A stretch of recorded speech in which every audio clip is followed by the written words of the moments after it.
Live at Tori. Billy, really good to see you. Let's start with your game, shall we? Top 10 at Pebble, coming off that miscut in Phoenix. Where are you at? How are you feeling inside the ropes right now? Yeah, I feel good in my game. Obviously, it's missing a cut last week's never fun, but the driver was a little bit off, swing was a little bit off, but went home for a quick 48 hours to see the family and the kids and to see Todd Anderson, just to work a few things, and feel really solid with the game. It's been a good spot all year. If anything, the putter's been a little cold. And then putt very good the first 2 weeks, and the last couple of weeks playing, it's been a little bit better. But I just don't think I've gotten everything out of my game. I don't think I've made the putts that I'm normally used to making. Everything's burning the edge. But we go through spells like that throughout the year, and I'll just sort of bide my time until they all start going again. And just looking at your journey over the last couple of years, Billy, we all know you had a really tough 2023. Remember that emotional press conference that you had at the Memorial after shooting that 84. You missed the playoffs, and you had to play ultimately in that opposite field event at Punta Cana, which eventually you won, which was incredible. How much did that event help you get back on track, do you think? I think it was just sort of a validation. I felt like I was doing a lot of good things all last year at the beginning of the year. The results just hadn't shown completely.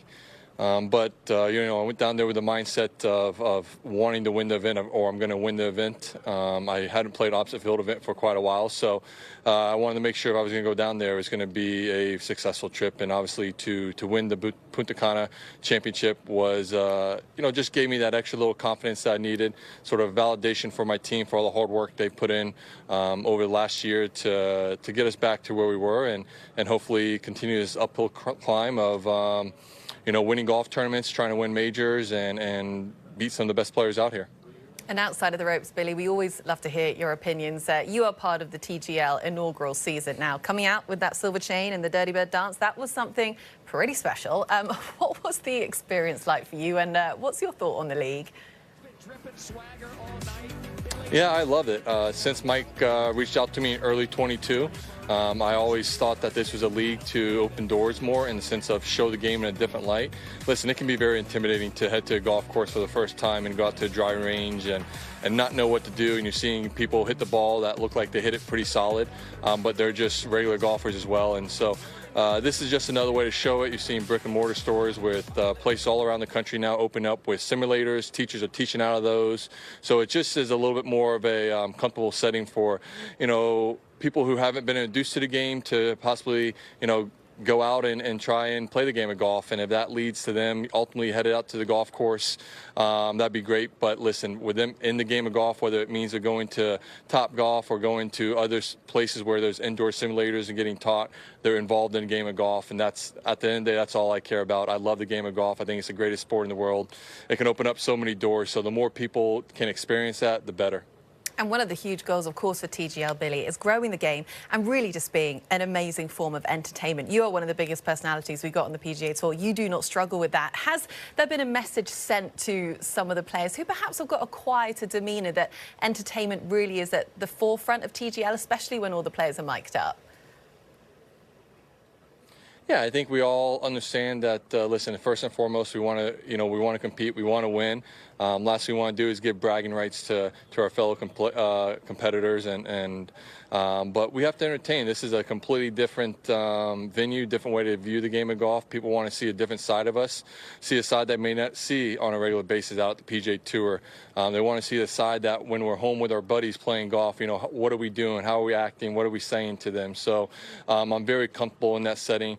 Not everyone's is like that, but we can help those players in the sense of sort of bringing them along. JT and I can bring Patrick along. Some other guys can bring other players along that may not be natural born entertainers, but we know the type of people they are behind closed doors, and we're trying to show them who they can be. And listen, Patrick Cantlay's a great example. We know the way he is out on the golf course, but he's got a funny side to him. He's pretty humorous, and JT and I are just trying to pull that out of him a little bit when we're playing TGL matches. Yeah, we know there's some trash talk in there somewhere with with Patrick Cantlay, Billy.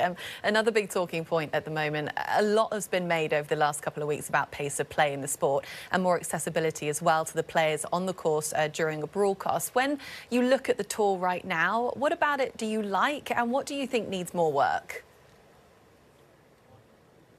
Listen, I think the more that people or players are comfortable sharing, some thoughts before rounds, during rounds, that's great. The European Tour, DP World Tour has been the leader in that for, many years, interviewing us throughout the rounds. I remember when I won in 21 at the BMW PGA, Tim Barter interviewing me on the 6th hole after the tee shot, after I played the first 5 holes, talking about my strategy so far, what I was thinking before, throughout the rest of the round. Obviously, it was a tight leaderboard. So I'm very comfortable with that. I have no problem sharing my insights on the golf course. Now, when it comes to pace of play, listen, golf's been slow for years. It's been this way for 30 years, 40 years, 50 years. Jack Nicklaus was slow. Tiger Woods was slow. We didn't have people complain back then because those guys were unbelievable players. Now, do I think we can play quicker? Yes, I do. I truly believe that threesome should play under 5 hours, depending on the courses, depending on the right conditions. We should be around the 4:45 average time. And I think last week, my group that I played in the first couple of days, we played in 4.5. So we have shown that we can play quicker, depending on the courses and the conditions. But listen, I understand the fans' issues. They don't want to be sitting there in front of the TV watching golf shots and seeing guys take 2.5 minutes, 3 minutes to hit a golf shot. As a fellow player, I want to see guys play within the rules. I want to see them, not affect someone else's play because of how slow they are and taking someone else out of their rhythm. So, listen, I think there's a lot of things on the table that we're trying to address. I think every player understands the need of trying to play quicker and trying to, help the fans out, and so the fans can enjoy the game of golf more when they're watching it and they're not seeing just one shot every 5 minutes. So, listen, I think we're trying to all address it, from players to TV, the PGA Tours, to everyone involved. We're trying to address it, and hopefully we get to some type of, solution where we do make it quicker. But understand, playing threesomes on Thursday and Friday, we're not going to play in 4 hours. We're going to play at best 4.5, but I think we can average around 4:45 is what, I would say, a personal goal would be for threesomes on the PGA Tour.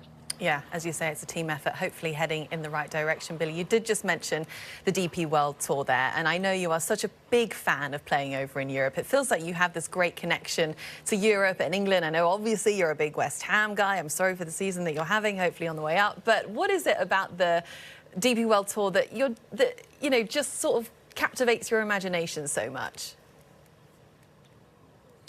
I talked about it a lot as growing up, watching on TV and early in the mornings and just seeing these beautiful places and historic places that they played.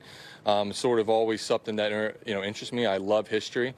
I love learning about culture and, just different places and the history of those places. The other thing I love about DP World Tour is, listen, the PGA Tour is great and I love it. I will support the PGA Tour till the day I die, similar as the DP World Tour. But out on the PGA Tour, for some reason, it just seems a little more cutthroat. Guys are just so much about, getting to the next spot and improving themselves. And sometimes we get lost out here in sense of enjoying what we have and living in the present, where I think on the DP World Tour, those guys are obviously trying to improve their standings, become a better golfer, improve their lifestyle. But I just think it's the lifestyle of the UK and Europe where they enjoy what they have. They live more in the present.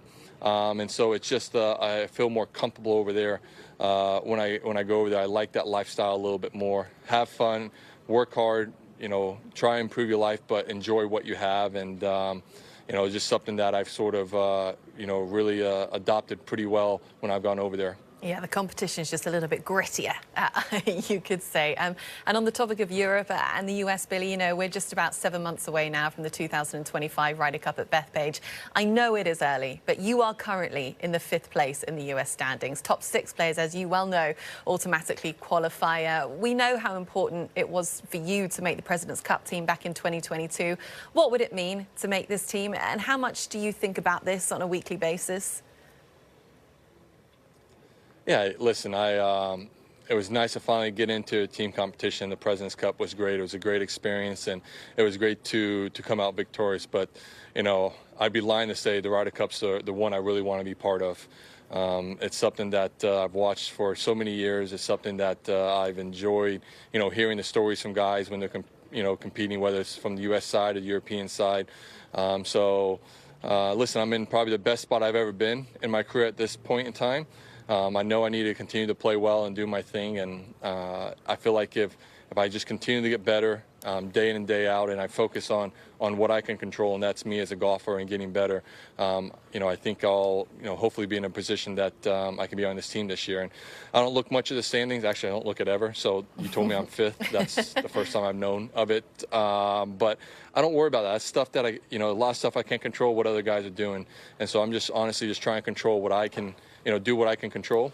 And that's, show up, work hard every day, and hopefully if I play well, then the results show for themselves. And like I said, to be part of that Ryder Cup team in New York is going to be one heck of an experience, and something that if I do make it, I'll cherish for the rest of my life. Yeah, it could well be a huge year ahead. Billy Horschel, thank you so much for your time. We really appreciate it, and have a brilliant week out there at Torrey.